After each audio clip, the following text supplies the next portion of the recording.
can't find any spots at the table. We do have some chairs that back there against the west wall, and they're as inexpensive as the chairs at the table.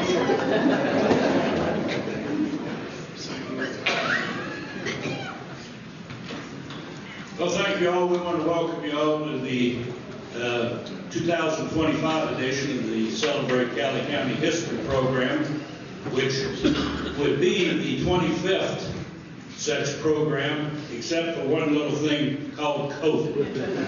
And 2021, but still all the work was done leading up to that before it was not held. So we're going to pretend that that didn't exist. And this is the 25th anniversary of the Celebrate Cowley County History Program, which was initially started, of course, as the Celebrate Winfield History Program. The title or name was actually changed a little later to reflect what was already being done anyway. That it wasn't just relating to Winfield, it was also relating to Cowley County as a whole. And one of our presenters, I think, in a little bit is going to talk a little more about how the program, it developed and how it grew and developed and all of that. But anyhow, we do welcome you all today. We would ask that you please sign in the sign-in sheets there on the table so we'll know who was here, and more particularly how many folks were here. But before we really get into our program per se, I want to invite Tabitha Hogan and Mindy Fansteel, I forgot her name, Mindy, from they're the librarians from Winfield and Arkansas City, to come up and tell us about a new program that they have developed or have available to help us folks. And remember, folks, since they are librarians, you got to be quiet.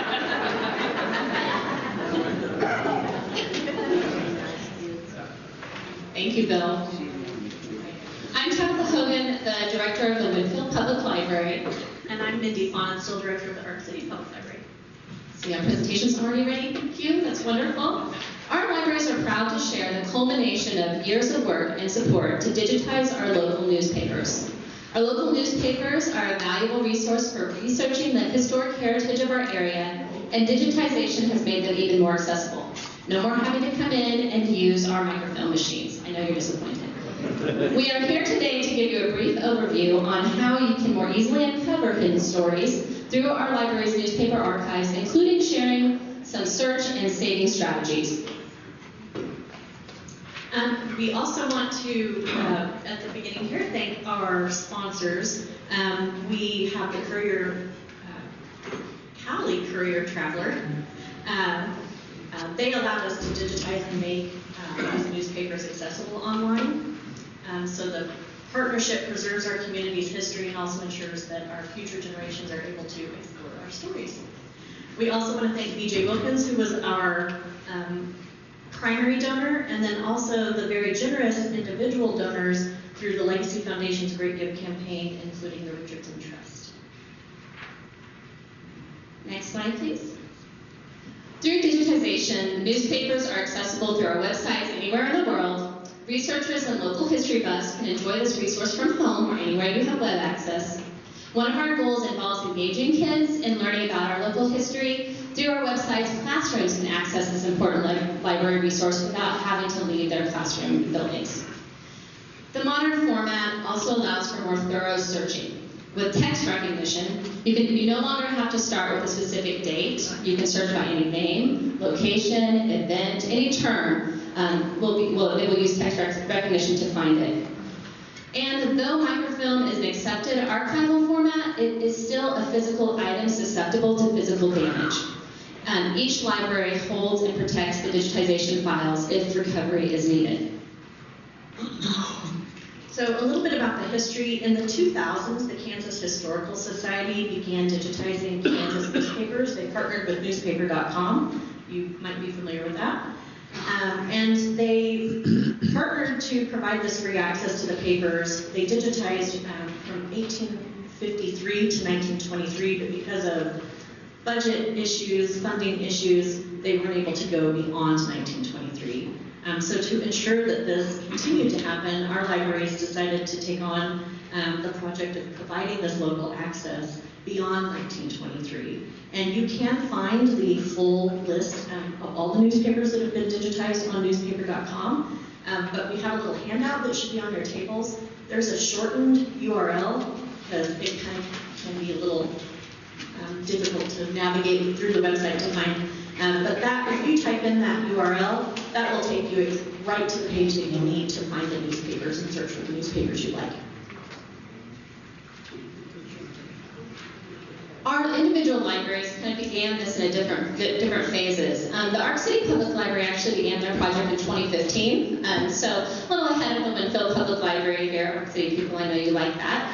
And for Winfield Public Library, we just began this project in 2024.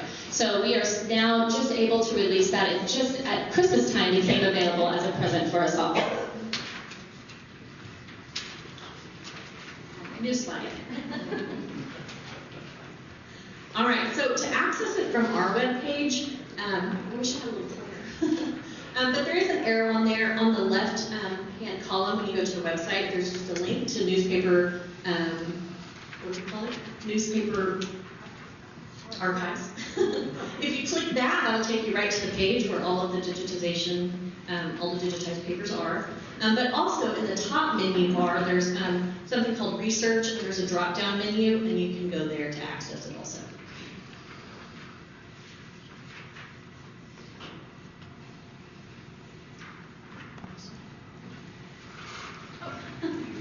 I'm lost. I don't know what I am. So right now we have 4 publication titles through 140 years, and they are digitized from 1876 through some of 2016 right now. Okay, next slide. How you access it in the Winfield Public Library is you'll go to our homepage, wpl.org. You'll see a Research It tab, and then you'll click Winfield Area Newspapers. From there, there will be 3 tabs.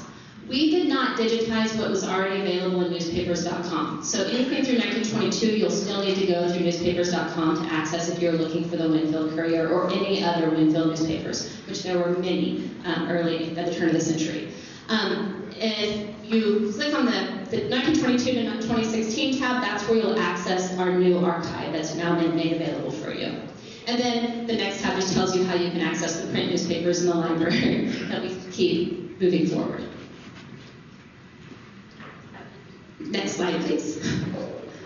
And this is what our page looks like, which shows you the publications available and the year range available. Now, next slide. I wanted to tell you a couple of search tips that are mentioned on your handout. One thing that we just want you to know about is that, of course, you can just basically search. It's pretty easy to just search for your term in that search bar. You can specify a date range there. But there are 2 search tips that as librarians we want you to know. If you put a phrase in quotations, that will search for the exact phrase. So if I looked for Tabitha Hogan, it might look for places where that exists in 2 different spots. So to narrow your search, you could search for Tabitha Hogan together in quotes, or as you can see, I've done the Winfield Public Library. That'll be on the next one. Another search tip that we want you to know about is using the AND function. So if you use AND in capitals between 2 different terms, it will search for both of those in the same newspaper. Also, there's a multi-select tool, so if you are looking at a newspaper, you're wanting to narrow it by a specific paper, you can turn on multi-select and be able to look that way. Next slide, I think I jumped ahead. Here's the search terms in Winfield Public Library in quotations, and it shows you how that would look to search for that phrase. If I search just Winfield Public Library not in quotations, it would give me a much larger set because it would not be finding them together. All right, and next slide. That's an example of using the AND statement. Okay, next slide, please.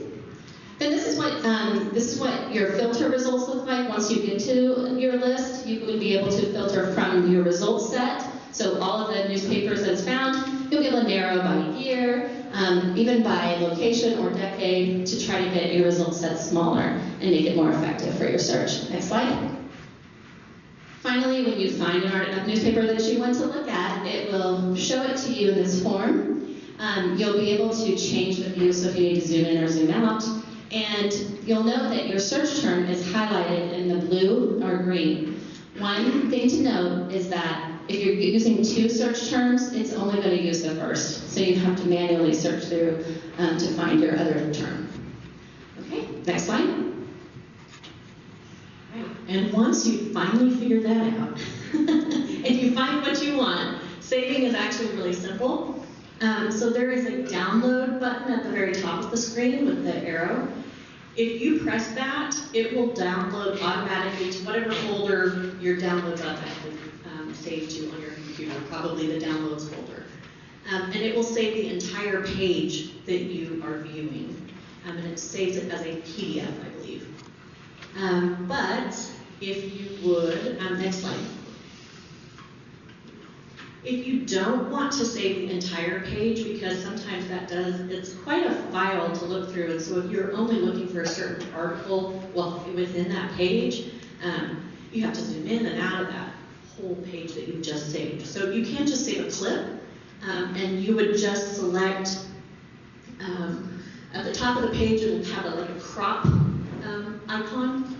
You're going to select that crop icon, and you're going to drag it over to the article or image that you want to save, and you're going to mess with the arrows and everything to make sure you've got the entire area that you do want to save. And then once you have that selected at the bottom of the image, there will be like a little arrow at the bottom, and you're going to click that arrow, and it's going to take you to this first step of saving.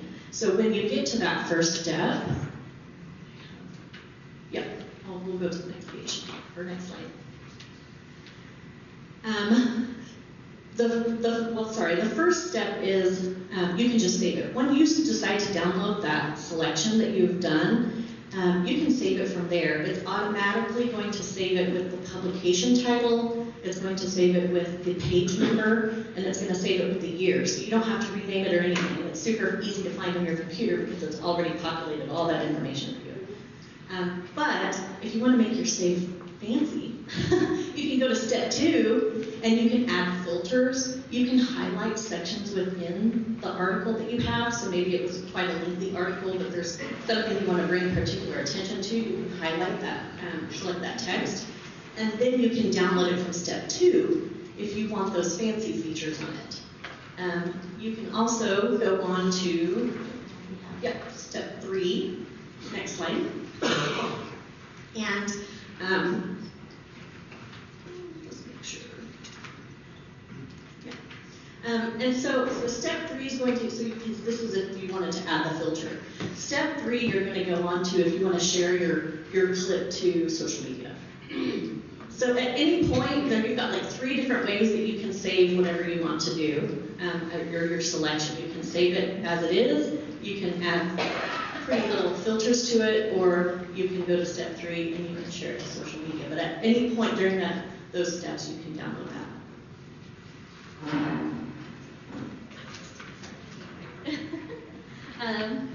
Next slide.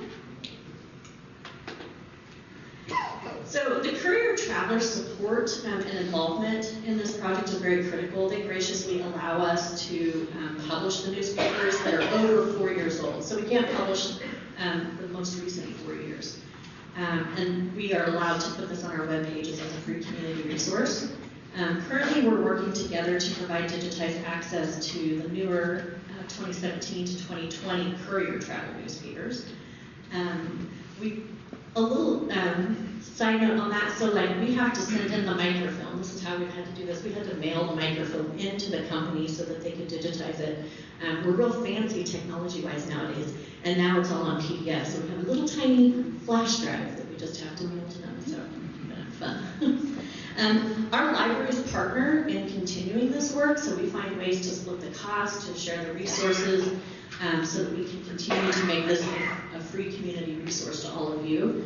And so we hope that our collaboration will continue to help us thrive in this and other efforts. We do partner in many other things.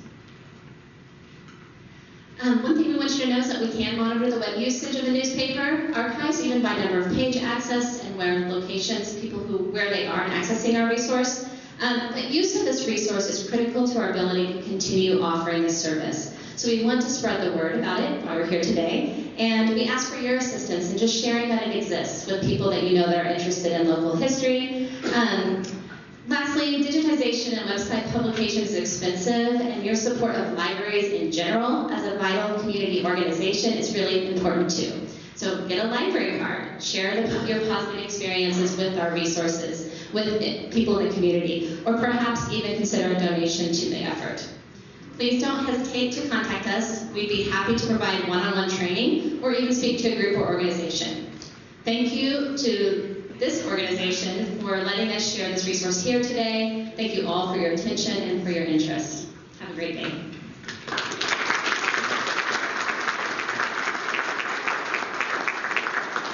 Thank you, ladies, and I can tell you firsthand I've used the Ark City one a lot because they go way back and doing some research on stuff back in the 1880s, 90s.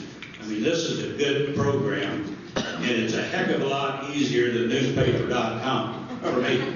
I can navigate their system, and everybody here knows I'm technologically illiterate. So it's a good deal to use it if you're wanting to do some research. It is really handy. Thank you, ladies. Bill, did you ever use the microfilm? I tried.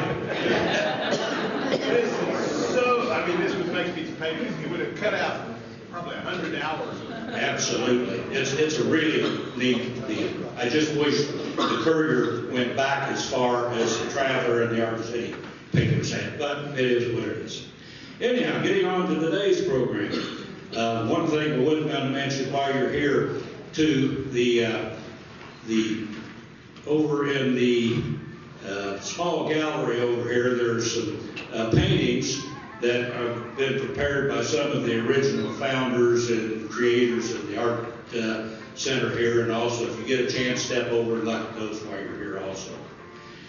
Today's program is, first of all, I want to kind of recognize the committee that put this together, as have every year. Again, this year, our leader, as always, was Cindy Gertz.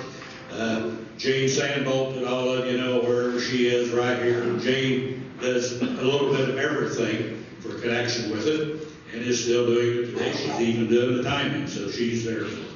We have on the committee, the history guru for Winfield and all of Northeast Cowley County, Gloria Ulbrich, is on it.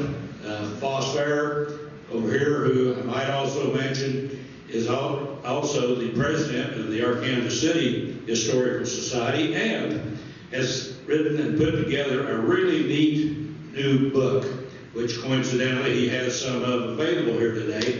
It's Ark City Past and Present, and I've really enjoyed buying that. It's got photographs of old buildings and locations in Arkansas City in comparison with the way the site looks today.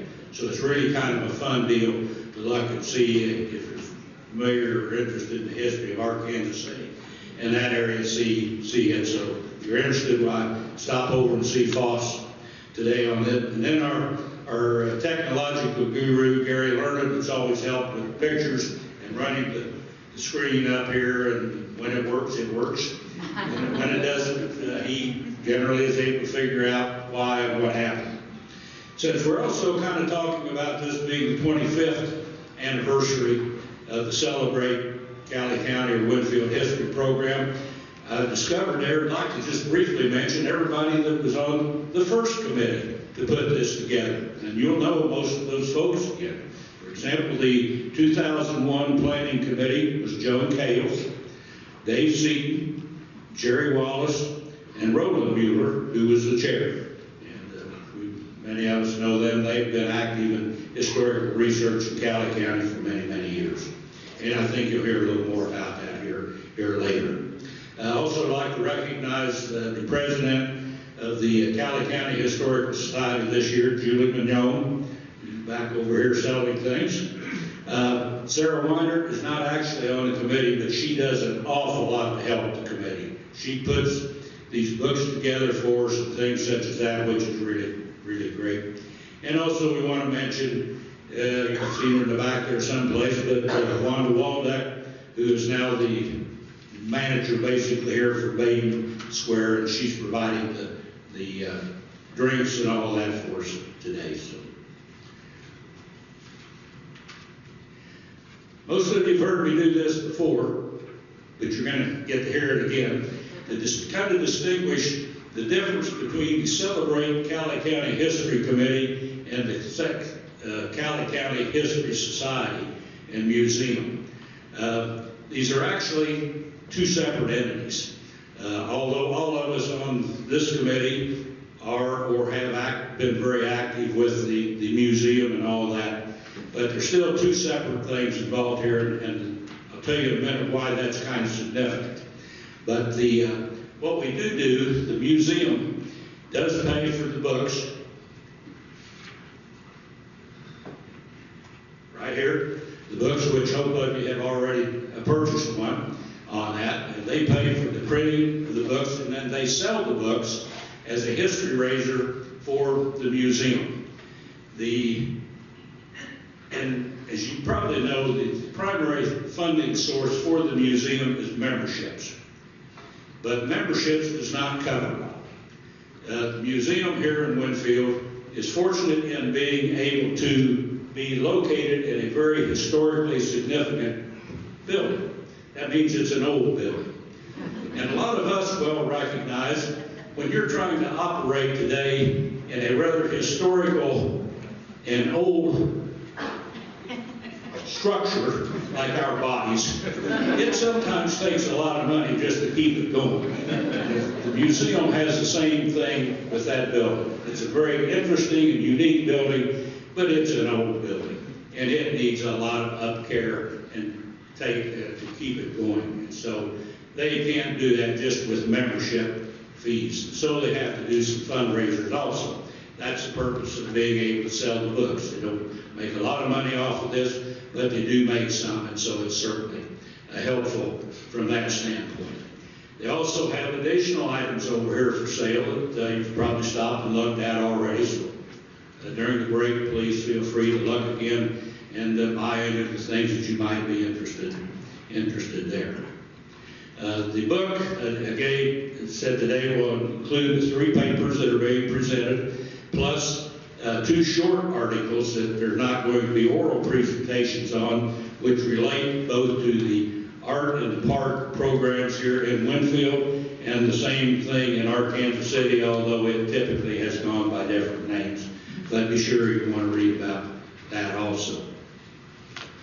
The Celebrate Cowley County History Committee, as I said, is financially totally separate from the museum. That leads up to why you've got these interesting little silver-colored baskets on your table, because this committee has to pay for actually putting on today's program separately from the museum. And so we certainly welcome contributions to help pay for this. It's not a huge expense, but it's fairly significant. We have to pay for utilizing the building, the treats, and all those sort of things. So we would certainly solicit your contributions there just to help pay for putting on the program today. Today, what we're going to do, we'll have 2 presentations this morning. Then we'll, of course, introduce those presenters at that time. We'll take about a 10 or 15 minute break to give you an opportunity to buy more books if you need to, buy other items if you need to as one of my bosses used to say, make phone calls. Technically, I never figured that out, because when we did that, everybody wanted going to the restroom, not making phone calls. I don't. So anyhow, do whatever you need to do at the break, and then we'll have a 3rd presentation after that. If you have questions about any of the presentations, well, please hold those. We'll have all the presenters come up at the end of the program, and then be able to answer your individual questions at that time. And that's just so we don't get bogged down during the course of the program. With that, I'd like to have our first presenter to come up, and I want to tell you a little about him. You'll see him, Bob Hartley, mentioned in the back of your book here. And this is a guy that we're very fortunate to have in our community. I mean, he has had a tremendous career in writing and things of that nature all over the country. when he retired, he could have retired a lot of places, probably a lot more exciting than Winfield.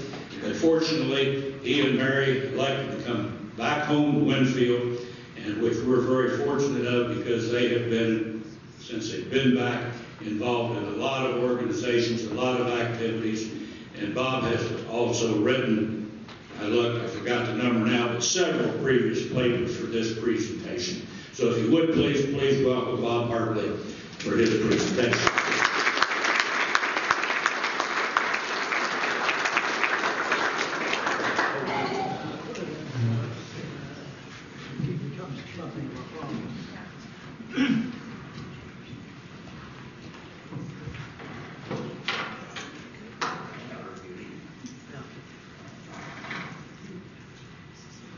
I want to be able to reach all of you with my aging voice. And if I start getting in and out, you'll have to yell at me about it. Winfield and Arkansas City were in each other's crosshairs from the beginning of both towns. Regardless of that contentious history, there is a compelling story about those who played sports in the two towns. In this case, basketball, that provides another less confrontational look at the rival history. Willis Sherman Bates, everyone called him Bill, coached everything at Southwestern College before, during, and after World War I. He easily ranks at the top of Southwestern's football and basketball coaches. In his 12 years at Southwestern, 1914 to 1926, Bates coached basketball, football, tennis, baseball, and women's basketball every year.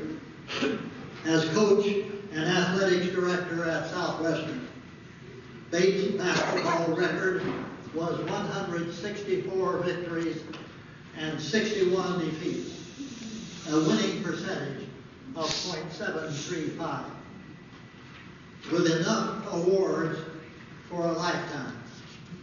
For his career in Kansas coaching, Bates was inducted into the Kansas Sports Hall of Fame first class in 1961. George Gardner and his parents arrived in Arkansas City from both Iowa in 1912. George was a high school sophomore in 1916. And in that year, Arkansas City lasted until the semifinals in the state high school championship tournament. Winfield lost in the quarterfinals. A year later, 1917, both teams lost in the semifinals. The rivalry was alive and well. A year behind Gardner in school was Arthur Daniel Taylor. Born in Arkansas City, his father, a German immigrant, died early in his son's life, and Arthur was reared primarily by his mother. By virtue of size, he was well over 6 feet. Arthur was affectionately known as Ox. He was a sophomore on the 1917 team. In 1918, the Arkansas City Bulldogs basketball team won its only Kansas State high school championship. Making the victory sweeter was Arkansas City's win over Winfield in a semifinal game. Taylor led Arkansas City scoring. The Bulldogs defeated Newton for the title.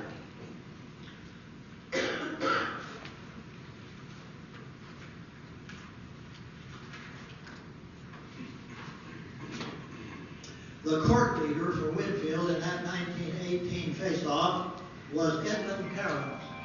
He played with Taylor and Gardner for the Builders in the early 1920s. Along the way, he acquired the nickname Chop, which he carried to his death at age 90 in 1989. The 1918 state tournament all-star team included Kaler and Cairns. Gardner was named to the second all-star team, and he enrolled at Southwestern for the 1918-1919 school year. The two-town rivalry continued in 1919. The Vikings put together an extraordinary season, winning 23 games and losing none, defeating the Bulldogs in the semifinals. Winfield grabbed the state title, defeating Lawrence. Both Kaler and Cairns enrolled at Southwestern for the 1919-1920 school year. Winfield won its second consecutive state title in 1920, defeating Arkansas City in a close semifinal game, and then defeated Kansas City, Argentine for the title. Paul Pete Reef, a star on both state title teams, joined the Builders in the 1920-21 season. The players mentioned ended up at Southwestern during the college's remarkable 1920 through 1923 seasons. Following is a summary of Southwestern basketball in those years. The Mountain Builders won the Kansas Conference Championship in 1920. In 1921, the Builders dropped to fourth place in the conference, but advanced to the final game of the National AAU tournament at Kansas City before losing. To commemorate the 1921 National Tournament performance, Winfield showed its appreciation with a huge, noisy outpouring of fans at 9th and Main Streets upon return of the team from Kansas City. The press report said the players were, quote, carried to the Hotel Legonden for a hearty breakfast. A day later, the college marked the achievement with a large boulder that remains on the campus today. Southwestern won the conference championship in 1922 and lost in the National AAU semifinal round. And in 1923, Southwestern won the conference, losing only one regularly scheduled conference game. Bates left Southwestern College in 1926. He died May 13, 1939 in California at age 59. Edmund Cairns, Chop Cairns, launched his long career as coach in 1924 at the County High School in Walsenburg, Colorado, a small coal mining town at that time. After 5 years at Walsenburg, Cairns learned that the basketball coaching job in Hutchinson High School was open. For a total of 17 years, Chop Cairns coached basketball for Hutchinson High School. And he appeared many times in Winfield, of course, because he was in the Ark Valley Conference too. He taught American history for 34 years before retiring in 1963. George Gardner. After graduating, George Gardner began a coaching career at Pratt High School in 1924-25. Gardner then became head football and basketball coach at McPherson College. After 5 seasons, Gardner switched to basketball coach of the Washburn University Ichabods in 1930. During those Washburn seasons, Gardner also coached the Wichita Henry's Clothiers Amateur Athletic Union team in 3 AAU national tournaments. The Henrys, wildly popular among Wichita fans, won the national titles with Gardner in 1931 and 1932. In 1933, the Henrys finished third. The Wichita Eagle referred to Gardner as, quote,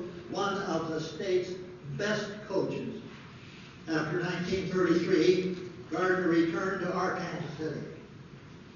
Southwestern's basketball fortunes, after departure of Coach Willis Bates in 1926, sagged until 1935.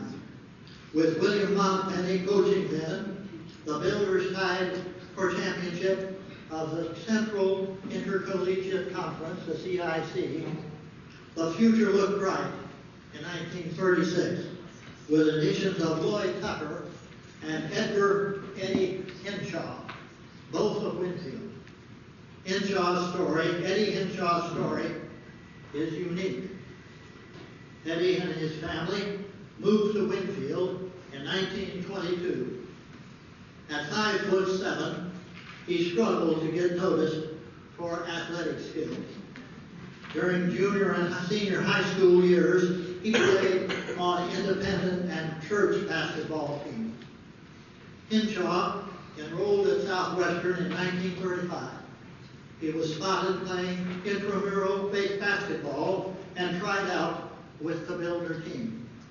He became the supreme playmaker.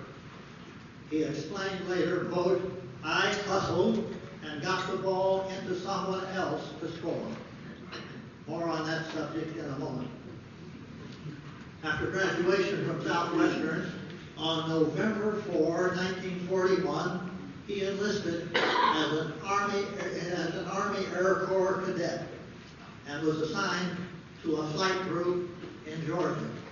He flew to Oran, North Africa, attached to the 47th Bomber Group. On April 16, 1943, on his 17th mission as pilot, the plane was gunned down in Tunisia. Germans captured Henshaw and 2 others. The 3 were imprisoned at Stalag Luft 3 in Nazi Germany, where he said he helped dig escape tunnels. In January 1945, they were in Stalag 7A. On April 29, 1945, General George S. Patton's Third Army liberated the camp.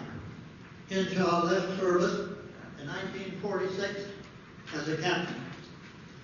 On February 22, 1947, Eddie married May Hefner in Winfield.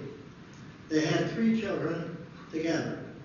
He graduated from the University of Kansas Medical School in Kansas City, where he built, after graduation and a year internship, they settled in Arkansas City. Built a practice as a family doctor and radiologist.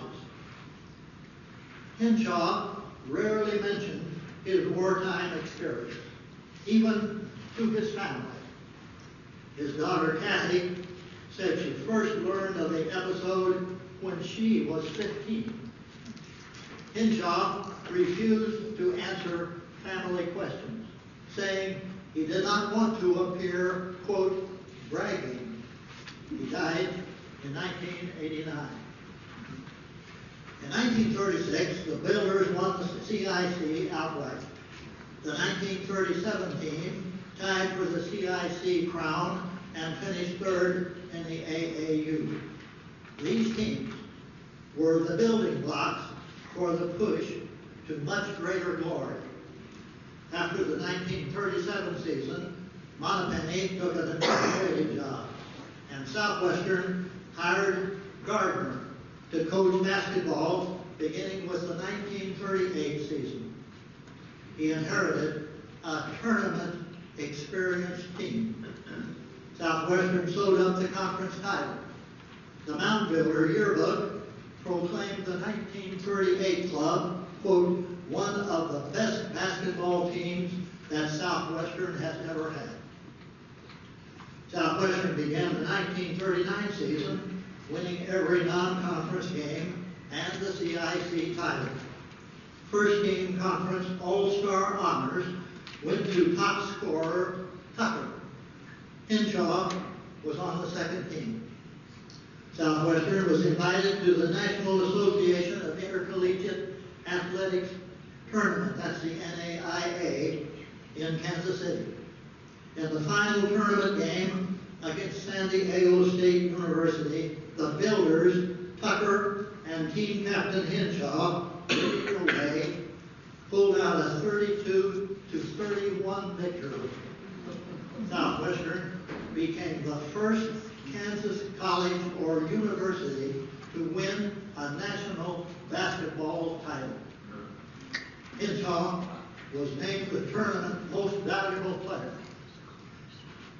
In what was termed Winfield's greatest day of glory, in March 1939, the town celebrated 3 championships: Southwestern, Winfield High School State Championship, and St. John's All Concordia Tournament. The mound builder said about Coach Gardner, quote, "Basketball enjoyed one of its most successful years under George Gardner, the best basketball coach in captivity." Having reached the pinnacle of college coaching in just 2 years at Southwestern, Gardner returned to Arkansas City, where he entered the insurance business. He encouraged Henshaw to move to Arkansas City. George D. Gardner died at age 75 on January 15, 1974. Arthur Daniel Kaler. After graduation in 1923, Art Kaler married Helen Radley of Winfield. They reared 2 children, Arthur Daniel Jr. and Conrad. Art started a successful period as high school and college coach of football and basketball.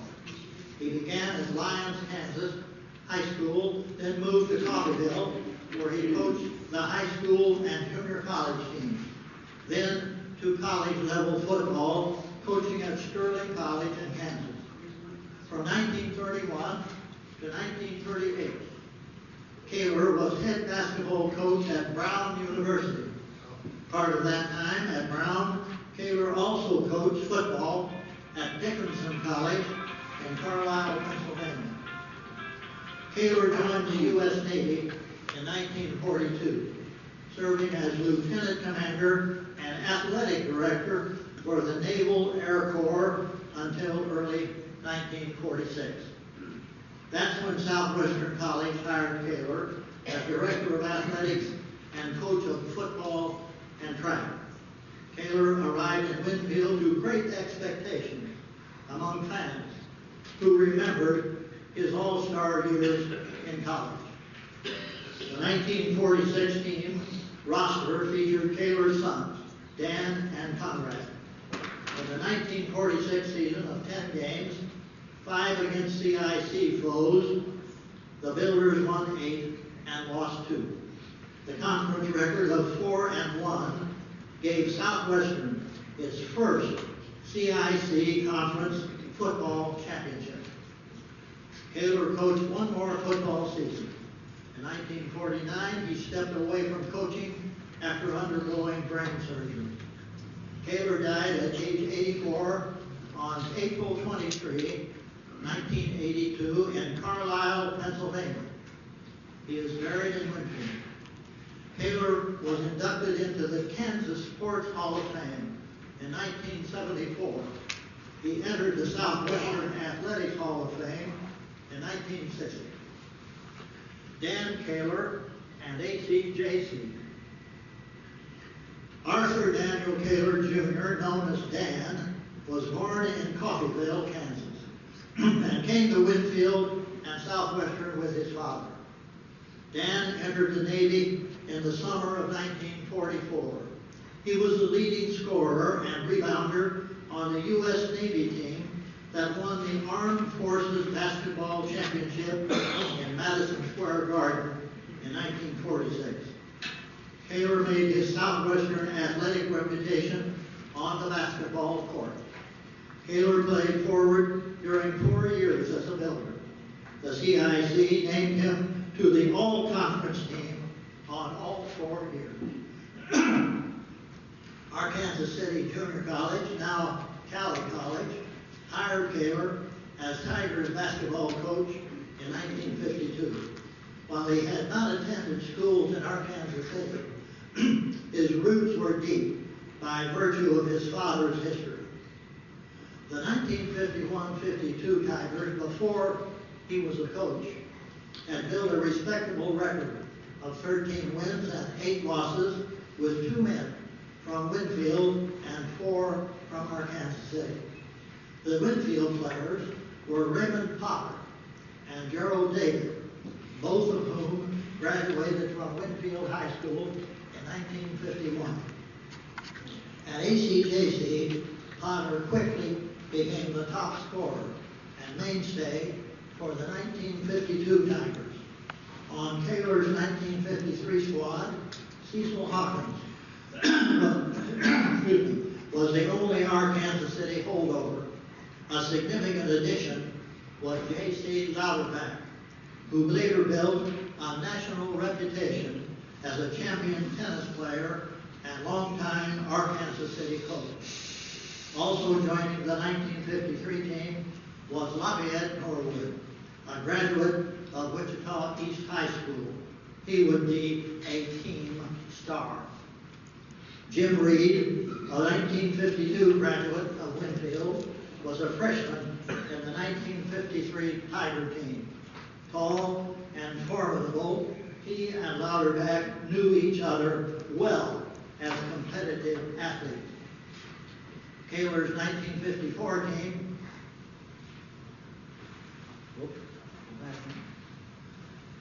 the last of 5 Winfield products was Jack J. King, standing 5 feet 7. He played guard with a burst of energy. He said, "I had to prove myself because of being small." His journey to ACJC was anything but routine. He played for the Vikings in 1945-47, then joined the Navy in 1948. After a short time in the service, he returned home to help with the family business and an ailing father. King then approached Kaler about playing at ACJC. He was co-captain of the 1953 team. The early season outcome gave no indication of the future. ACJC lost 3 of its first 6 games and 2 more in the season before closing at the top of the league. In a playoff for the Kansas Western Division title, ACJC defeated Dodge City. Ray Potter led the winners with 20 points. ACJC advanced to the National Regional, where the Tigers faced El Dorado. They had played 3 times in the season, with the Tigers winning 2. Kaler's squad won a squeaker 83-82. Both teams advanced to the Junior College National Tournament in Hutchinson. In the national finals between the Tigers and El Dorado, ACJC lost 88-62. Kaler's 1954 team nearly duplicated 1953. With the core of Louderback and Reed returning, the Tigers finished 7th in the national tournament. Kaler was inducted into the Athletics Hall of Fame at Cowley College and Southwestern College, and the Educators Hall of Fame at Southwestern. The Silver Fox, as he was known, died December 1, 2015, at age 89. Southwestern's 1955 basketball team included 4 graduates from ACJC: Ray Potter, Jack King, Jim Reed, and Gerald David. Southwestern faced strong conference opposition, but outlasted them all, winning 8 and losing 2. Over the 10 conference games, Potter led all the Builders with a 22-point-per-game scoring average. After winning the conference, the Builders headed to the NAIA. First-round opponent for Southwestern was Loyola of Los Angeles, acknowledged by the press as one of the strongest squads in the tournament. Southwestern was a decided underdog. Winfield and Southwestern fans, totaling about 150, some of you may be here too, including the Builder Band, showed up in Kansas City to cheer on the Builders. In a burst of scoring by Potter with 29 points, followed by Norwood with 16 and Reed with 9, the Builders won 83-79.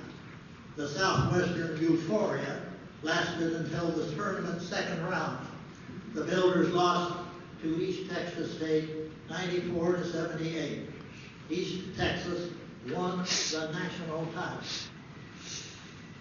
While these stories focus on specific championship teams and coaches, they were but a handful of athletes who entertained students and adults in Winfield and Arkansas City from 1916 to 1955.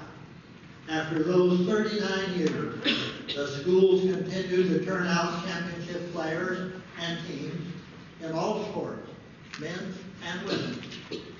Another continuation of the story is the basic rivalry between the two towns.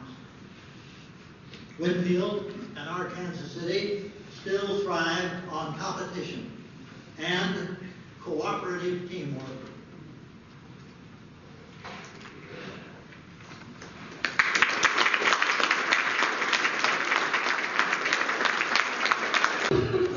Our next topic is about a Cowley County catastrophe that some of us older folks, or excuse me, us more mature folks here can still remember even as little kids, and the terror that it struck into a lot of us for years. The writer of this paper, if any of you read the Courier-Traveler, you see him listed there quite a bit. However, this morning, to do the actual presentation, I don't know if we have Adam Catlin or Indiana Jones or Harrison Ford, but whichever it is, come on up, Adam.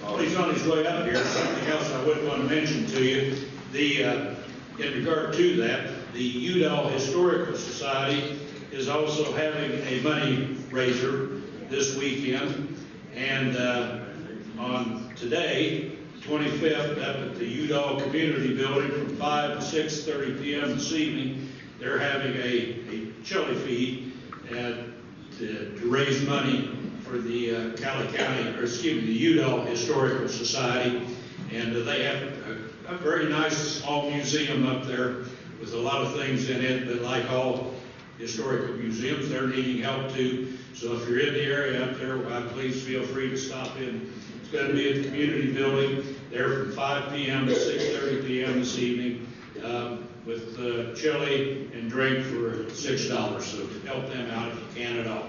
So Adam, it's all yours.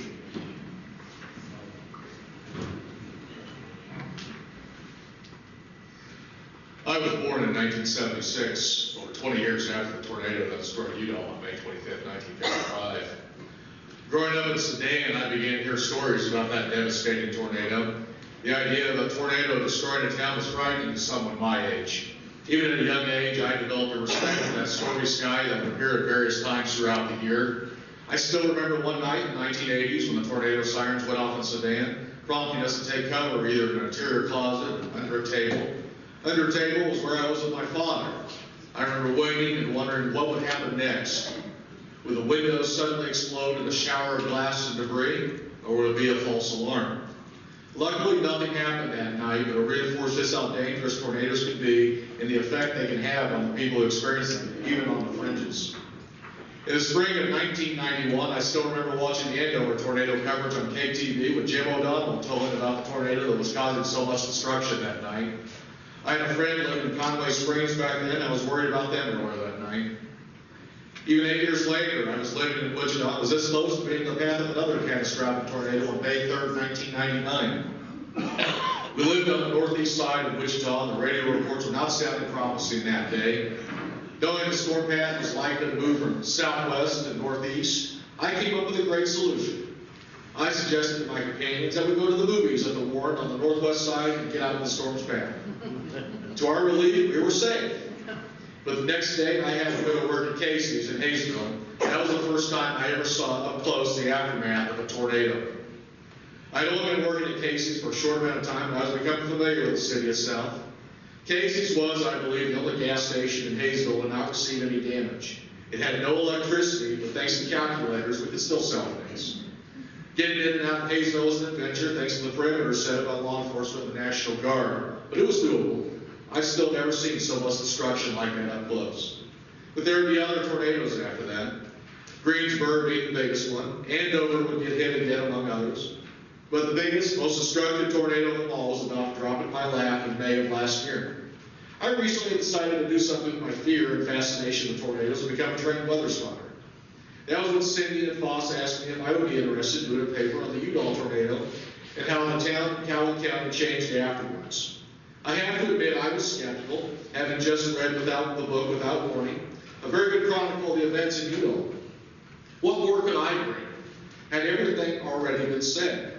I took the assignment, but I knew I wanted to go straight to Udall once I left having lunch with Cindy and Foss. I wanted to go to the Udall Cemetery and walk through there and find each person who died from that tornado and pay my respects. There was Gary Atkinson, all of 12 years old, who delivered newspapers for the Winfield Courier on his bike. His younger brother Stanley, 5, was also killed that night. Their mother Nina died from her injuries on May 29th. Their father, who died from cancer not long after the tornado. They are all buried in Udall. Richard Brady, age 11, was another young man in Udall who was killed in the tornado. Seeing his tombstone with the dates of September 13, 1943 to May 25, 1955, one is struck by just how brutal and unfair life can be. Those are just some of the victims. There are over 70 other victims from the tornado buried in various cemeteries all over the United States. There are families like the Carnes family who had only just moved to Udall in the months prior to the tornado. George and Rita Carnes, along with their 2 children, Maxine and Gerald, 9, were all killed that night. They're buried in the cemetery in Harmon, Oklahoma. One of the worst family disasters that night did not actually occur in Udall. Prior to the tornado striking Udall, the tornado struck a farm located south of the city. 5 out of 10 of the children of Robert and Ruth King were killed when the tornado struck their farmhouse. Nancy Faye King, 12. Barbara Ann King, 11 months. Billy Wayne King, 5. Ronnie Wade King, 6. And Victor Allen King, 3. Were all killed that night. They are buried at Prairie Lawn Cemetery in Wellington. Since then, my wife and I have walked cemeteries in Rose Hill, Douglas, and Winfield to find other victims from the Udall tornado and pay our respects. With this paper, I wanted to tell the stories of the victims as much as I could. They are people who have no idea their lives would end the night of May 25th, 1955. They had dreams in their lives, goals still to meet, milestones to reach, but they never got a chance to live past that date. Now, I would be remiss if I did not mention what happened earlier that evening at 9:27 p.m. in Blackwell.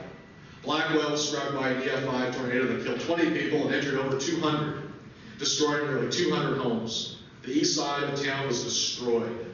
The city also had to deal with flooding from the Jacassia River due to the heavy rain that continued after the tornado had passed. An interesting phenomenon of the Blackwell tornado was witnessed by multiple eyewitnesses. Many reported seeing a bright blue light in the funnel. Some described it as being the same color as an electric arc welder, but much brighter. Others said it was a deep blue light that was steady.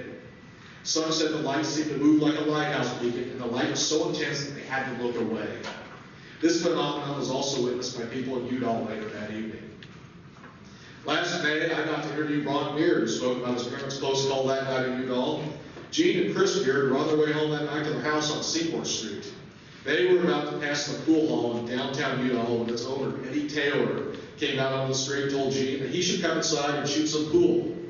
The pool hall contained one pool table, a snooker table, a television set, and maybe a jukebox, from what I'm told. Other men were there watching a boxing match, even as lightning was already streaming across the sky to the south.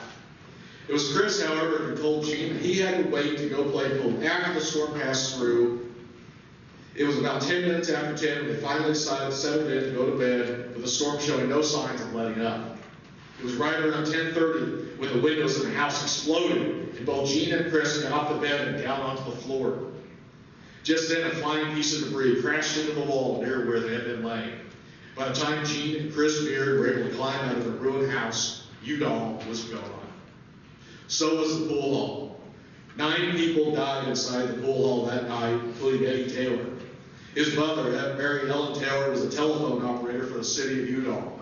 She stayed at her post until a tornado destroyed the building she was in. Both Eddie and Mary Ellen are buried in Maple Grove Cemetery in Wichita. A memorial plaque for Mary Ellen Taylor is on the wall inside the Wheat State Technology Building that stands where she died all those years ago. Earl Toots Rowe was mayor of Udall in 1955. Before the storm came up, he had been getting ready to meet his men at Eddie's pool hall around 10:30 p.m. From there, he and his men would carpool to the oil rig. But instead of a trip to the pool hall, Rowe and his men made a run to their storm cave, saving their own lives. Just across the street from the pool hall were several people present for a wedding shower, among them Beth Morgan and Aileen Holmes. The cinder block structure was only 3 years old when the tornado hit that night. The power had failed just after 10 p.m. Morgan recalled that her father had been over to the pool hall just prior to the tornado hitting. He had decided to leave the pool hall when he saw the lit candles in the community building windows. It was a decision that saved his life. 14 people were inside the community building that night. Every single person inside lived, with some people suffering only minor injuries. They were among many who carefully made their way out of the still pouring rain and dodging downed electric lines and masses of debris. There were 77 people confirmed dead in Udall on the days following May 25th. The 5 people killed at the farm south of Udall brought the total to 82. The first severe weather warning from the National Weather Service in Wichita was issued at noon that day. It mentioned the likelihood of severe thunderstorms, but did not mention tornadoes. The cities in the warned area included Blackwell to Winfield and eastward. In fact, the word tornado had only recently been able to be included in weather reports from the National Weather Service.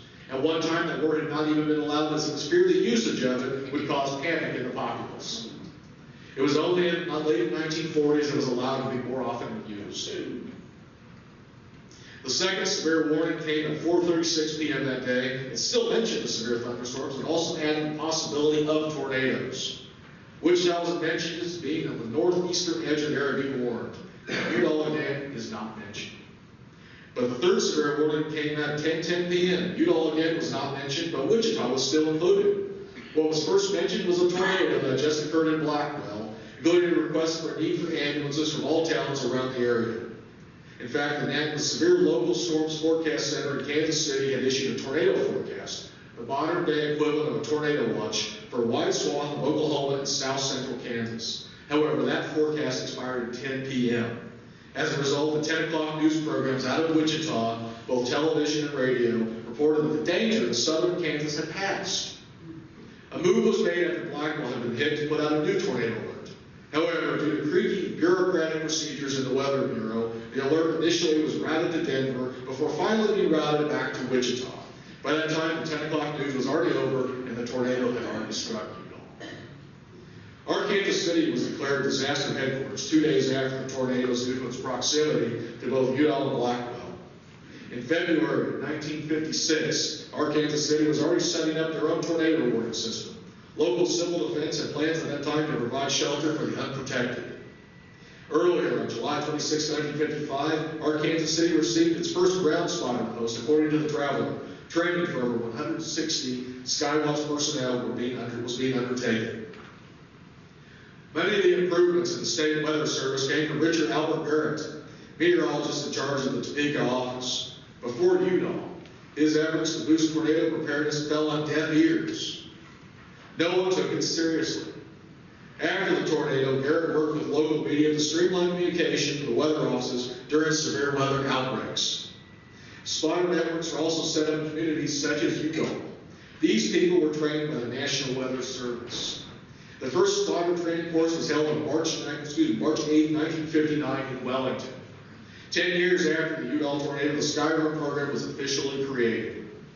Garrett spoke at events all around the state following the tornado, wanting to keep people from being complacent when severe weather struck their area. In May of 1959, Mayor Ellis Sherrard of Udall announced to the Arkansas City Traveler that the city of Udall was now completely restored. Symbolically, a 4-word inscription at the entrance to the reconstructed Congregational Church summed up Udall's history. Founded in 1883, rebuilt in 1955.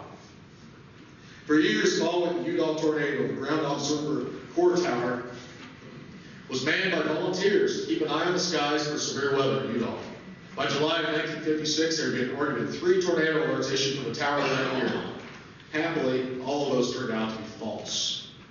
Thanks to the branding efforts of Mayor Rowe, Udall proclaimed itself the safest city in the country due to its improvements following the tornado. The rebuilding of Udall necessitated the building of a new water tower to replace the one that the tornado toppled.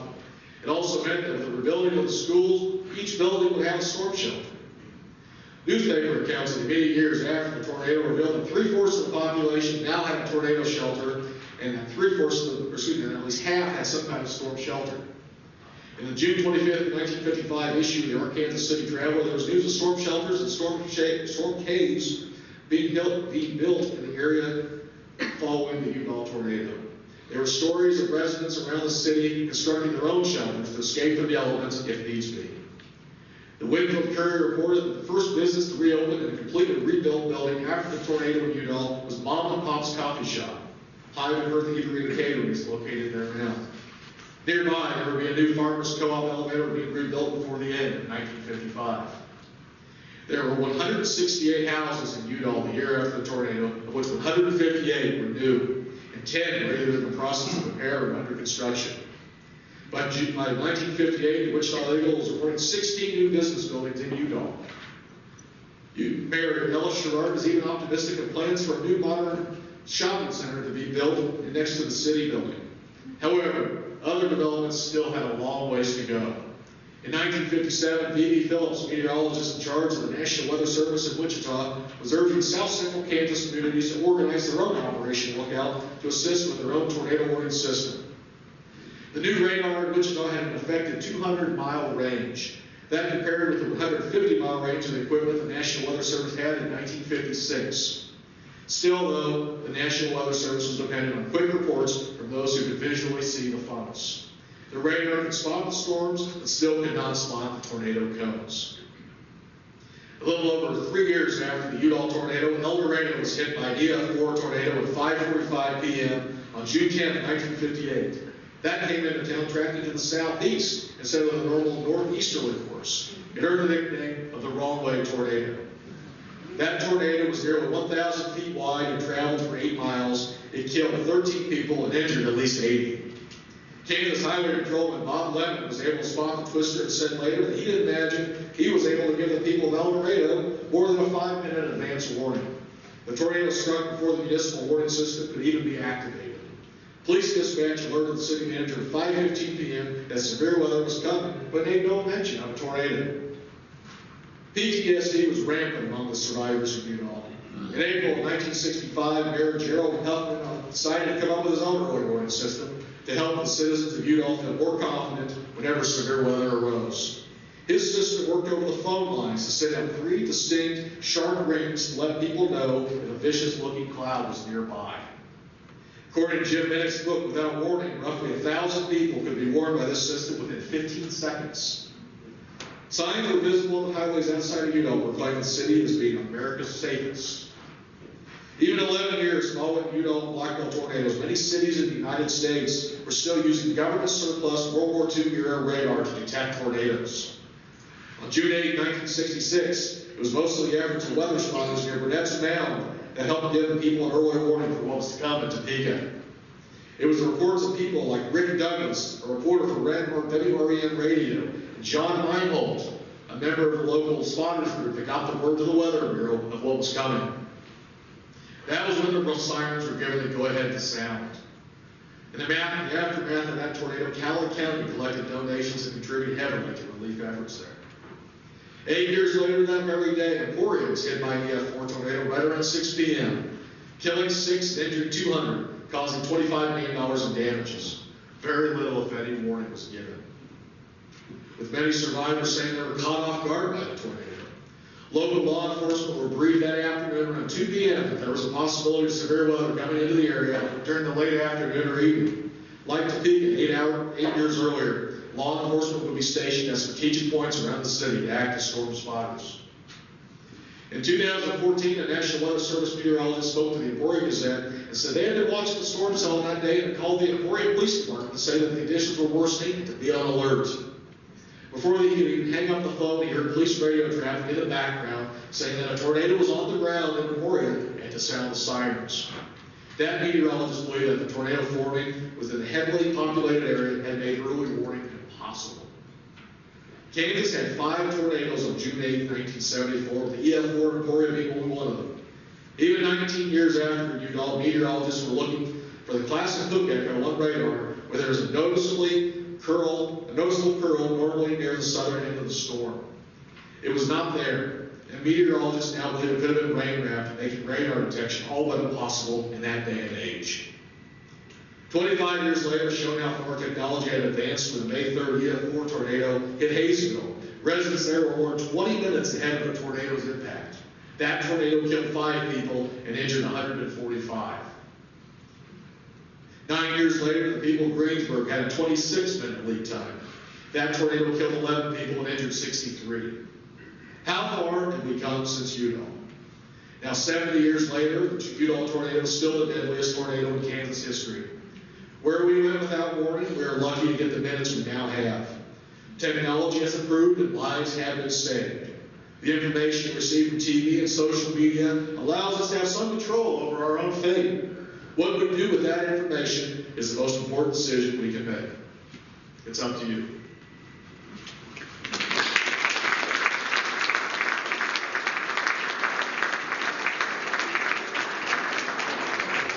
Anyhow, let's take about a 15-minute break now, give you an opportunity, if you haven't already gotten the book, to get one, which will have the full articles that have been summarized by the presenters. Visit the museum folks over here to see what they may have. I note over here on the north side, the presenters have added some additional pictures and things that they have to show, as well as some stuff about art departments. Take and get some drinks and goodness and enjoy yourself. A long time after it happened, I don't know now how much. It was pretty well cleaned up then. But the one thing that still is in my mind that just flabbergasted me was seeing wheat straw stuck through utility poles. I don't remember a lot of the else I saw then, but I think, how in the world does that happen? And Ken commented the same thing. That was one of the things that he still remembers about that.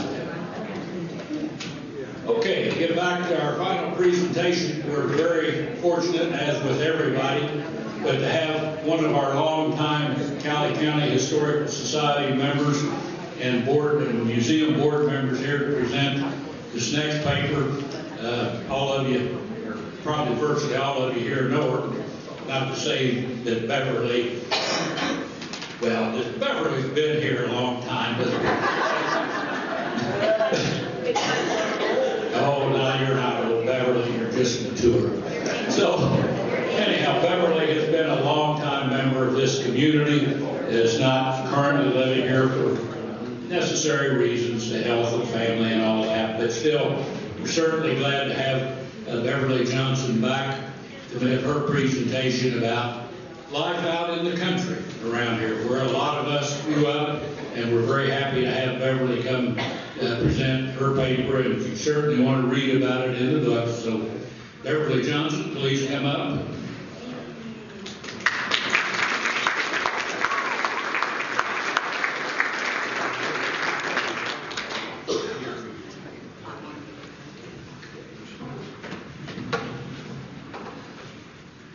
Fortunately, it collapses, so it's down to Beverly's side. Bob, it was kind of out of position. Good morning. It's so nice to see all my friends and to be back home.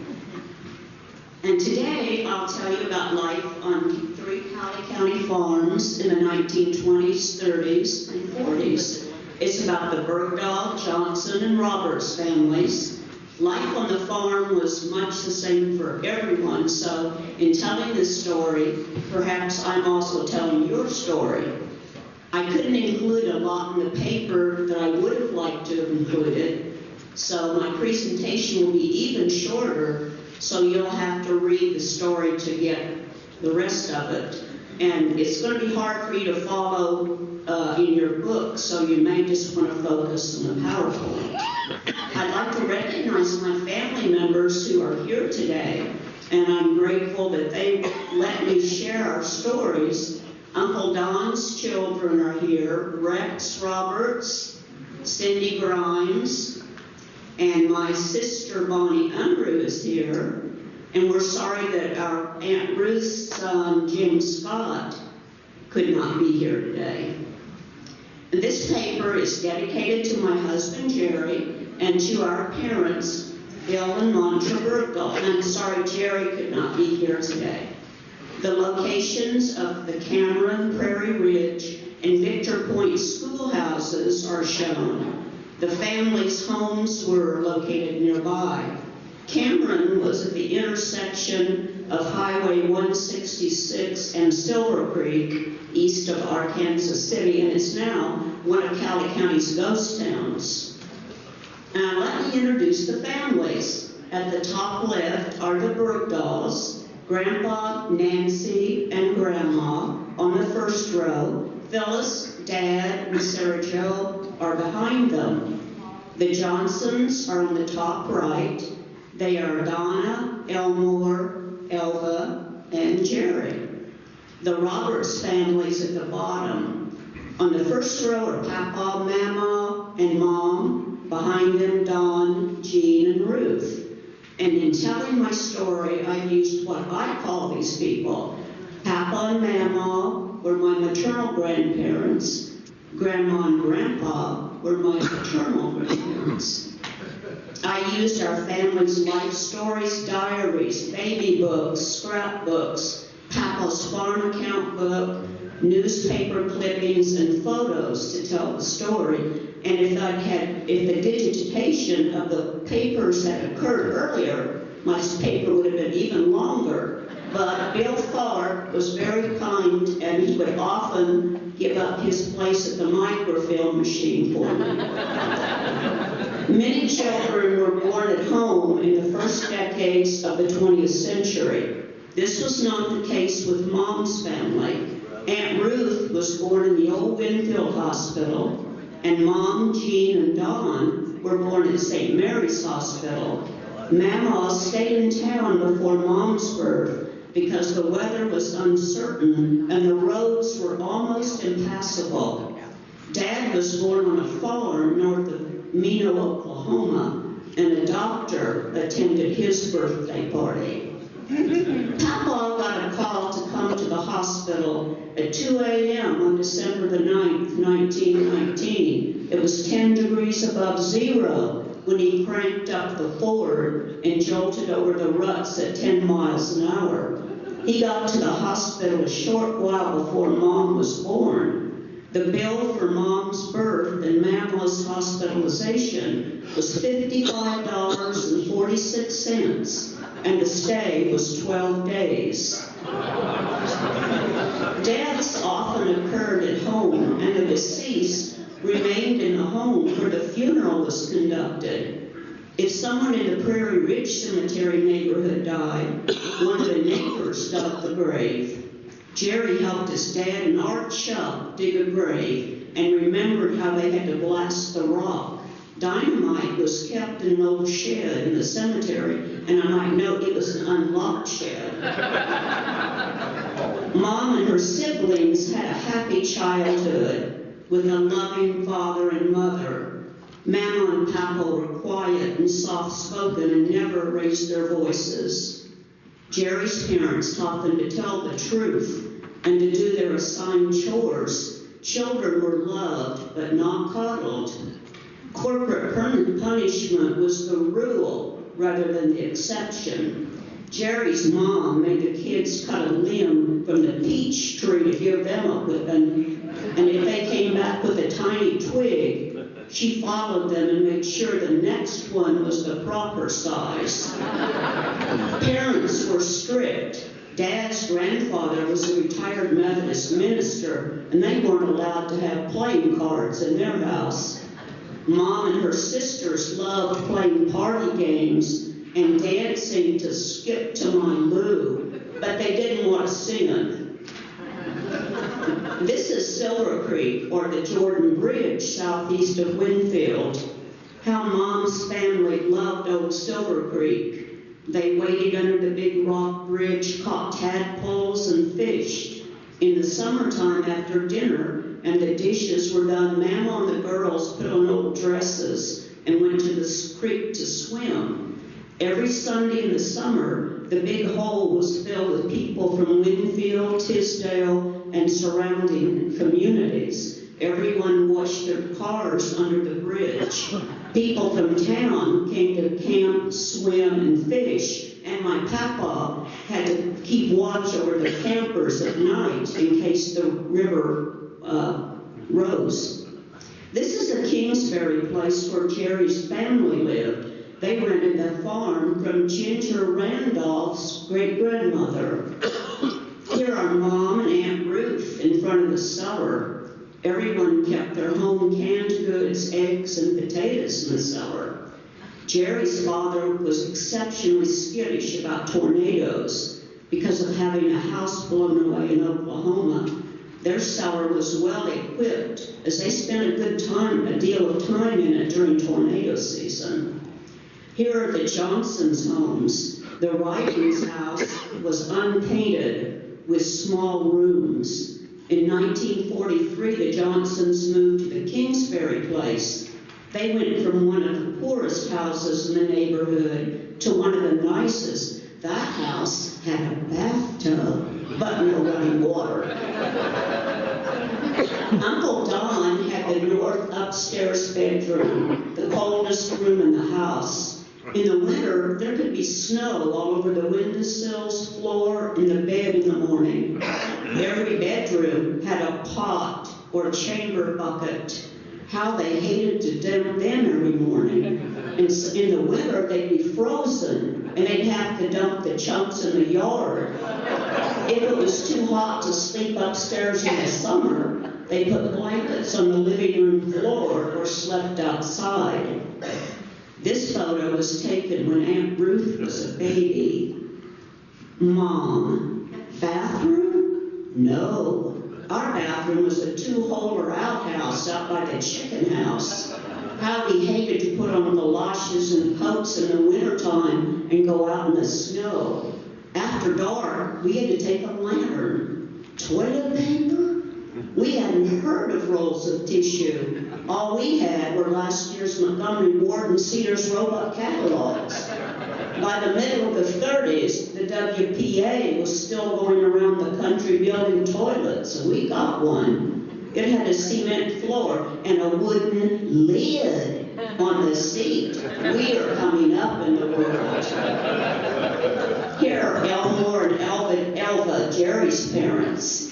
Elva milked and joined Jerry's in Elmore in the fields when her help was needed. All the kids had to do, and they did them at an early age.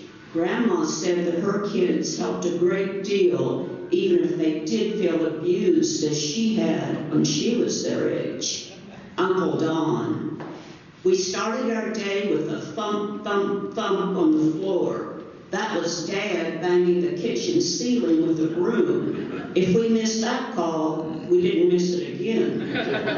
I started milking when I was 5 or 6 years old, and we milked from 12 to 20 cows all my growing up years. We had to milk twice a day and separate.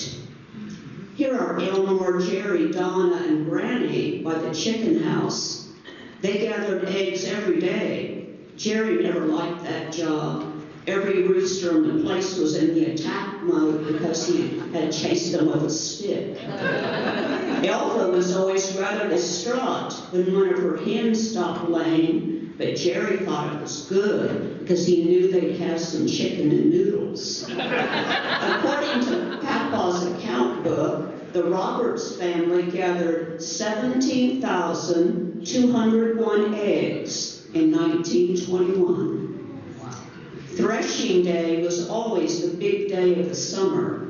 It was a lot of work for the adults, but it was an exciting day for the kids.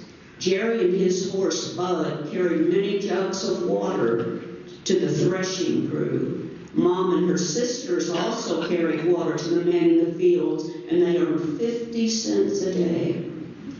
In the fall, Papa filled the silo with insulage. He pushed it down in the wagon, and the girls had to spread it around. It was cold, and the insulage smelled terrible, so they hated that job. Jerry oiled the windmill every month or two. His dad was afraid of heights, but it didn't bother him. He'd go up there and tie himself on. Because it was slick, you had to be careful. Animals were the lifeblood of farms. When this story began, farmers still farmed with horses. Families were self-sufficient because of the meat, milk, and eggs provided by the animals. Dogs and cats had their assigned tasks. They were not house pets.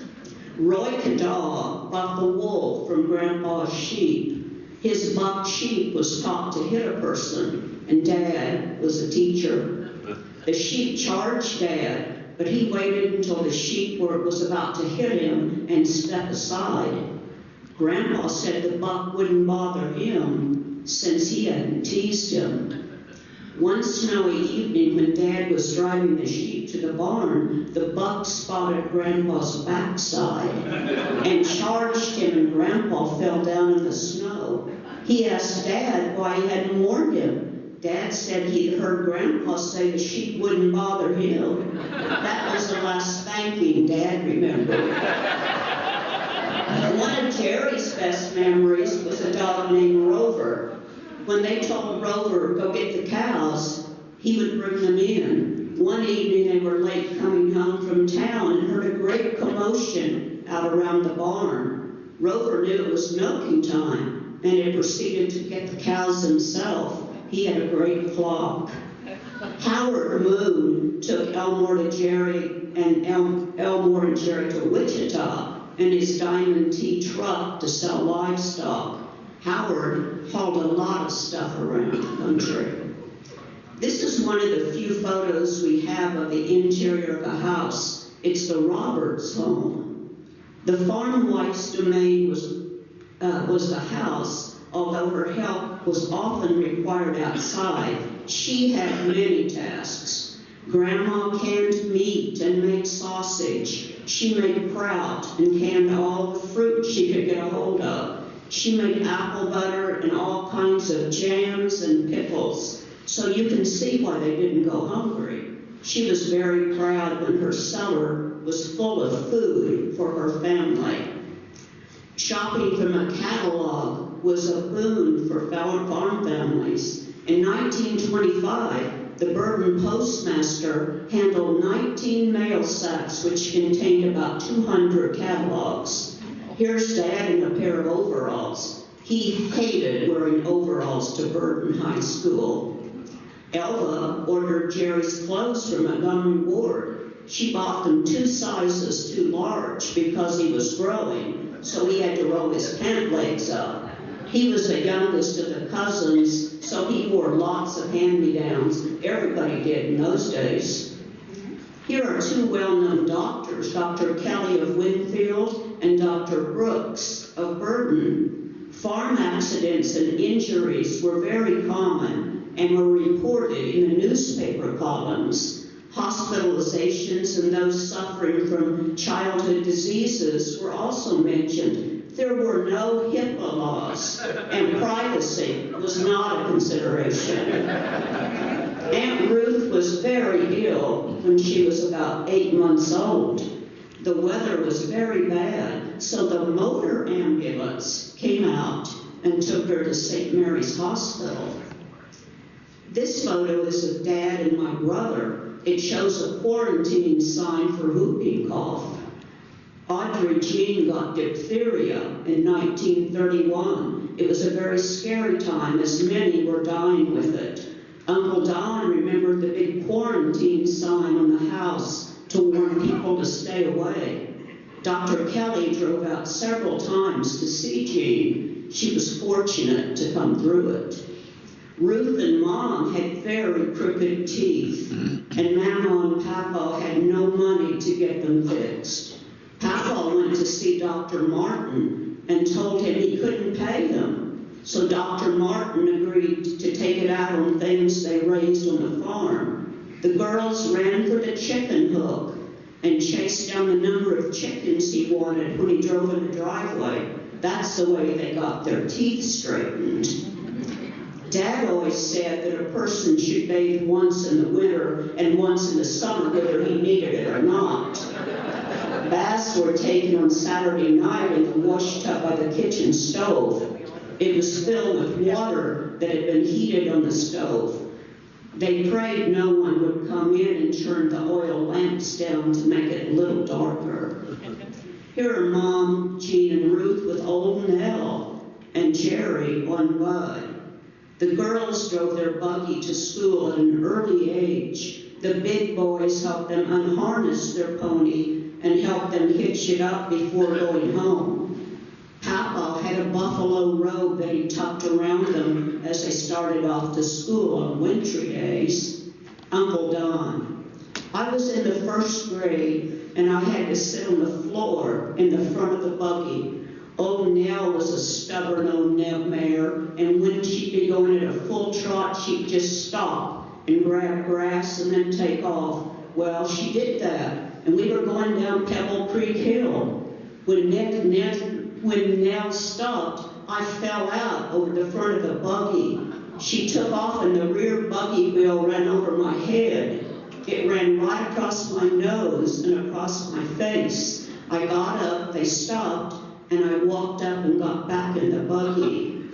And sometimes I ask him, is that what happened to you? Jerry, I was at school when I got kicked in the chin. I had to be Sir Galahad. Barbara Rogers was having trouble with her horse, so I bridled and saddled it. Then I pulled a stunt my dad had always warned me about. He told me to never run up behind a horse. I did, and the horse kicked me under the chin and cooled me. I couldn't have been out very long, but I was mad. It chipped all my teeth. Here's the Victor Point schoolhouse and the kids with their birdhouses. Dad, Sarah Jo, and Phyllis attended Victor Point. Dad, Sarah Jo and I started first grade together in 1926. A one-room school education was an 8th grade education 8 times. This is the Prairie Ridge School that Mom and her siblings attended. The children are in their costumes for an operetta. Mom, all the grades were in one room. We studied our lessons and then recited on a bench up by the teacher's desk. What an education. 8th grade examinations were anticipated with great trepidation. Mom finished the 8th grade in 1933. She took her exams in Dexter. She passed and made the honor roll. Graduation exercises were held in the Winfield High School auditorium.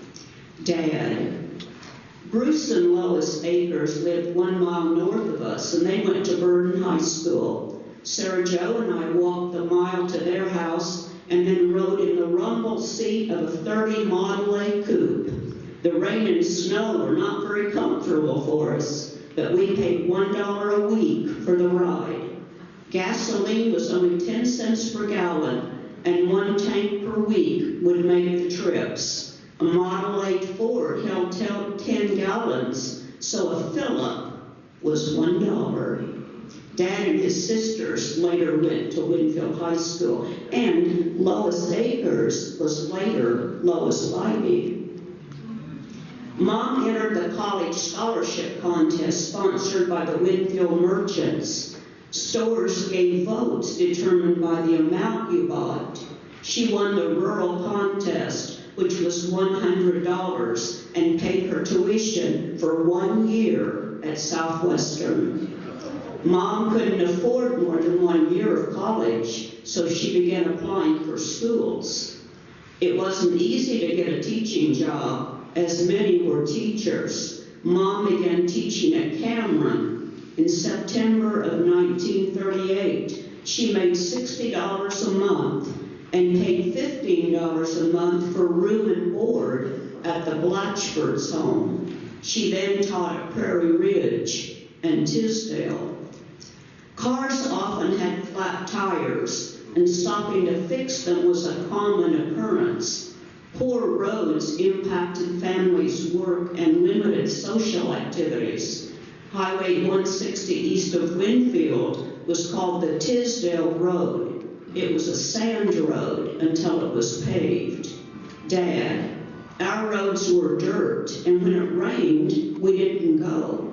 The 2 miles to the Highway 160 sand road were impassable.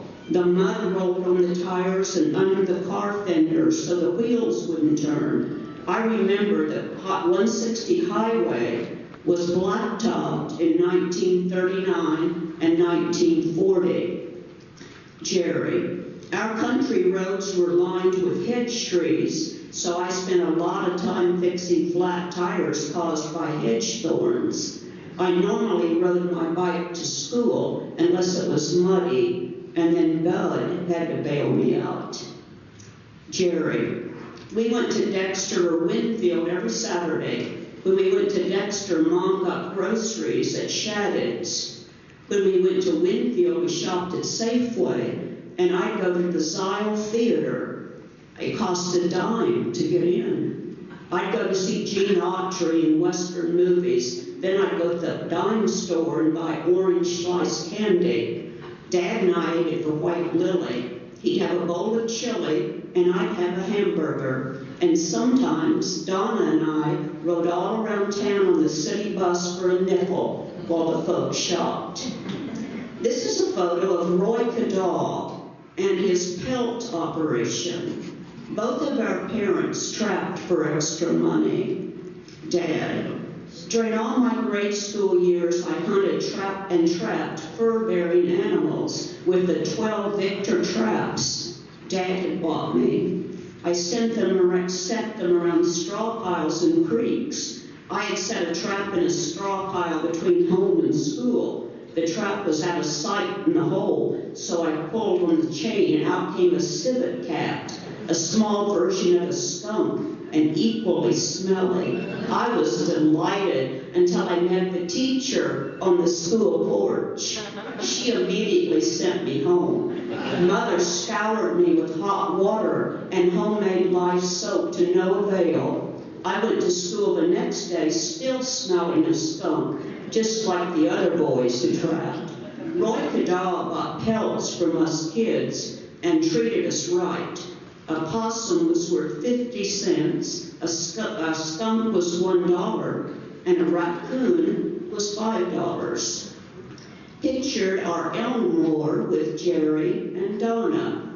Jerry, before I was ever allowed to fire a gun, Mom made sure I knew how to Dad made sure I knew how to safely use the firearm. My first gun was a BB gun, and then I graduated to a .22 rifle. I went from shooting sparrows along the hedgerows to hunting rabbits and squirrels. Dad sat down by the cottonwood trees along Pebble Creek, and when a squirrel stuck its head out, he'd end up in Mom's frying pan. Farmers depend on the revenue from their crops and livestock to provide for their needs, but they used any means available to earn extra cash. Dad, in the summer of 1935, I got a job at the Co-op grocery in Winfield. I was 14 years old, and I was paid $1 a day. I went to work on Saturdays at 7 a.m. We closed at 10 p.m. and cleaned the store after that. In those days, farmers stayed in town all day, visiting, shopping, and going to the movies. They came into the store near closing time for their groceries. Milk was 5 cents per quart in glass bottles. We had 2 dairies, the horse and camel dairies. We'd ask our lady customers, do you want camel or horse milk? And try to keep them laughing. Toilet paper was as scarce as Sears catalogs were plentiful. People hated to ask for it. Mr. John Doe came into the store and ordered 4 rolls of toilet paper. He asked me to let him leave the sack there while he went up the street. I didn't know him, so I asked who it was for so I could write his name on the sack. He glared at me and he told me it was for the whole damn family. Mom, the schoolhouse was the focus of our social life. Literaries were held with guitar and fiddle players, 3-act plays, sing-alongs, and vocal solos. Oyster soup suppers were held on winter evenings. Jerry, our good neighbor Steve Werner loved to play pitch, and he played at the St. James Hotel in Winfield. They couldn't play for money, but used chips, which Steve cashed in for candy bars. I loved to go with Steve in his red Chevy pickup because his glove compartment would always produce a Milky Way candy bar. The Tisdale Methodist Church played an important role in the lives of these families. There were groups for all ages, and they enjoyed many good times together. Dad remembered that one Sunday night in the Sunday school room, the teenagers drank orange pop out of a bottle. The preacher made a fuss, so they had to toe the line. Mom, Aunt Sarah Miller was our teacher, and she was a great inspiration to me. Every Sunday night found us at Epworth League. Despite their heavy workloads, families participated in many organizations.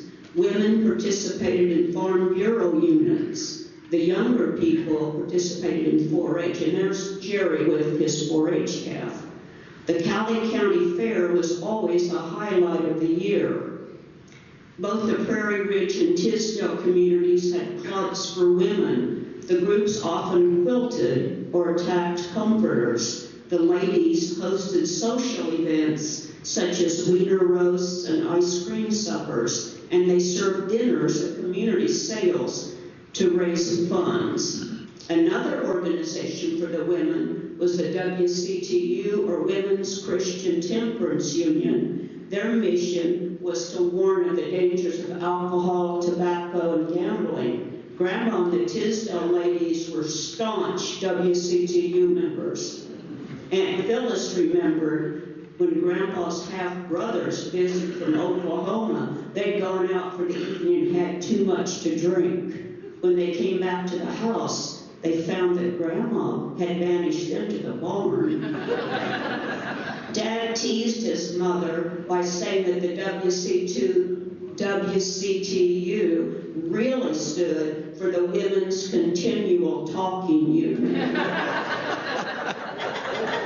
Going to movies was a popular activity. Iconic films in the 1930s included Snow White and the Seven Dwarfs, Gone with the Wind, and The Wizard of Oz. Jerry. We go to the outdoor movies at Dexter occasionally.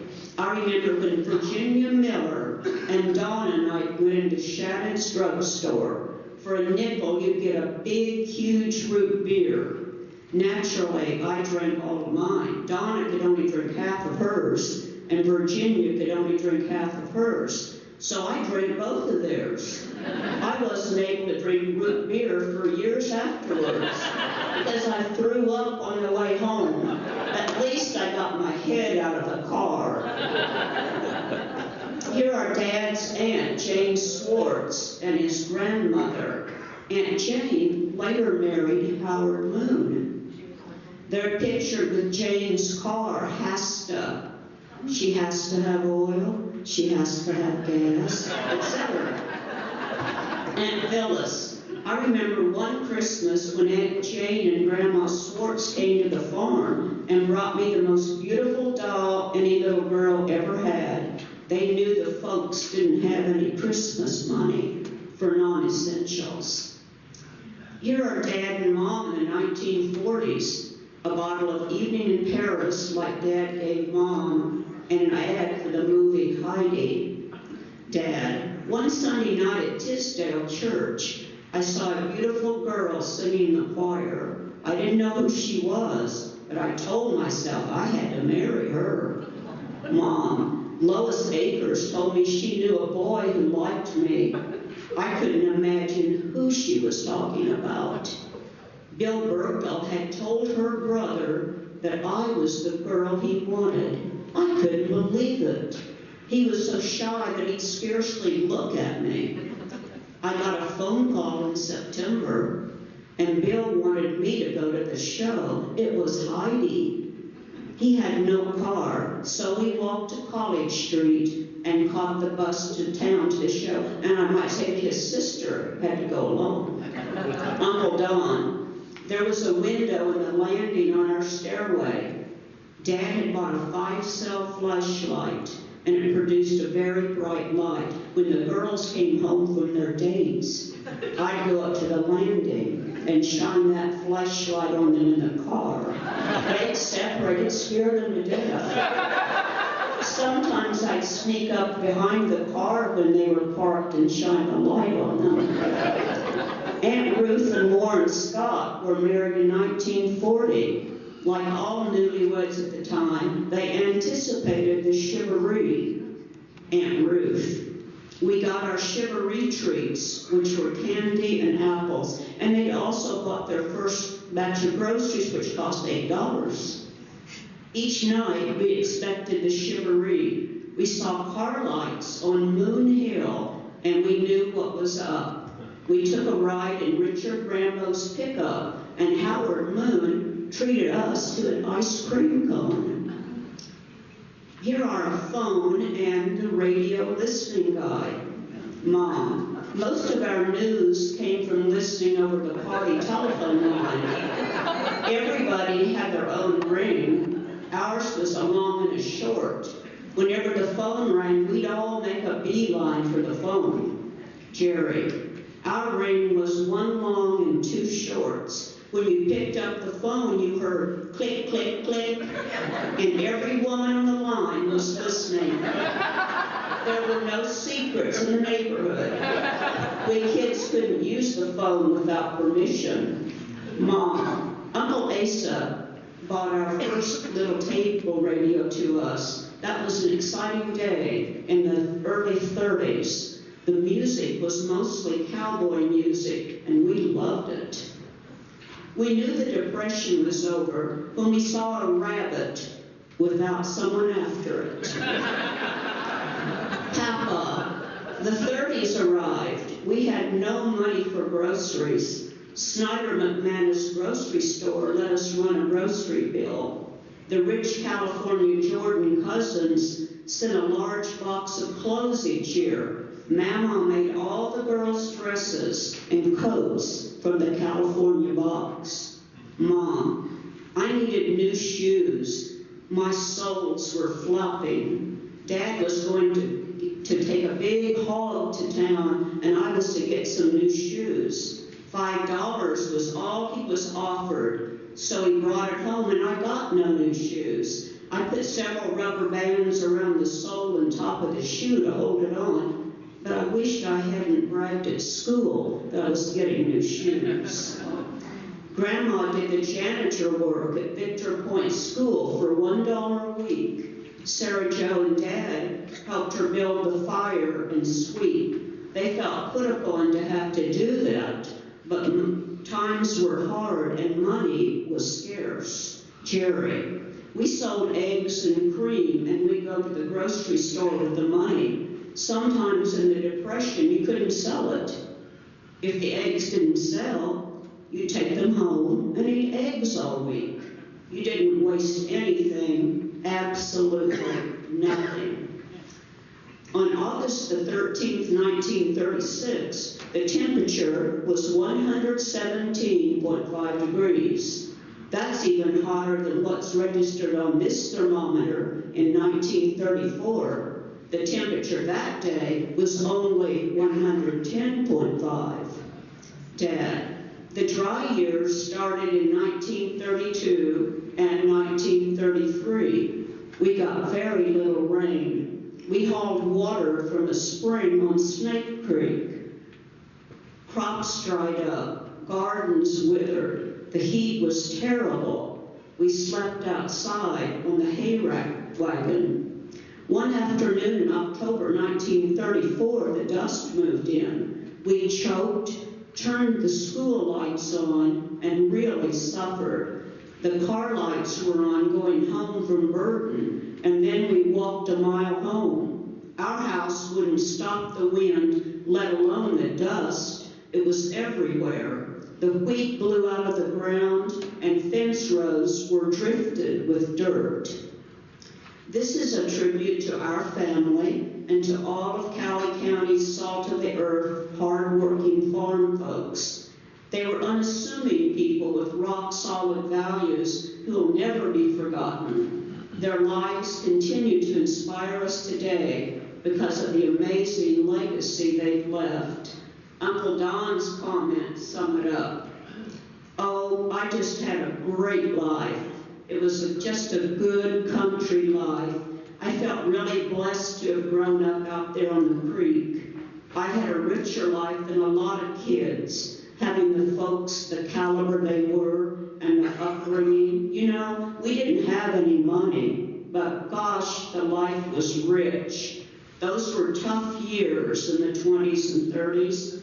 There was a lot of hard work, and we were poor, but so was everyone else around us. We had great people for neighbors, and we all worked together. Just a good time. It was just heaven. I started out in heaven, and I'm going to end up there.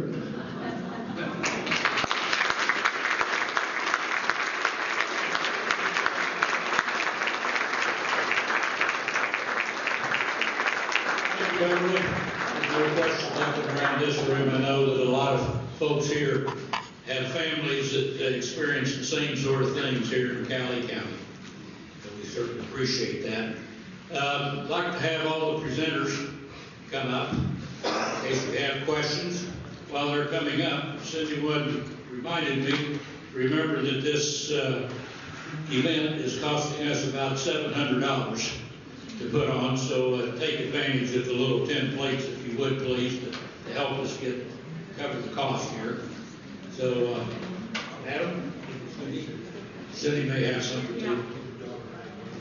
While they're coming up, I might say Bill Bogorf is here, and he has invited anyone after that's interested in AI or how to use Copilot, and he will be over here in this corner. And if you are interested, I don't know whether you've tried AI, but the way you can use it depends on the questions you put in, and he has really worked with that and came in from Texas and is here. Bill, where are you? Somewhere, there you are. So he will be over here, and if you're interested in that at all, please come over and visit with him because he's got lots of good information and has done some work with it. Thank you. Thanks, Bill. Anybody have any questions for any of our presenters? If not, we... I will say that a person very dear to me was born the night of the Udall tornado, and Dad never forgot the grievous injuries he saw. You know, people were lying in the hall, and the person that was born that night is my dear sister back there, and we still call her the little tornado. Go Bonnie! If not, we'll certainly thank our presenters again for the papers they wrote. Be sure to get a copy of the book. And thank you all so much for coming. We'll look forward to seeing you here in 2026. Thank you.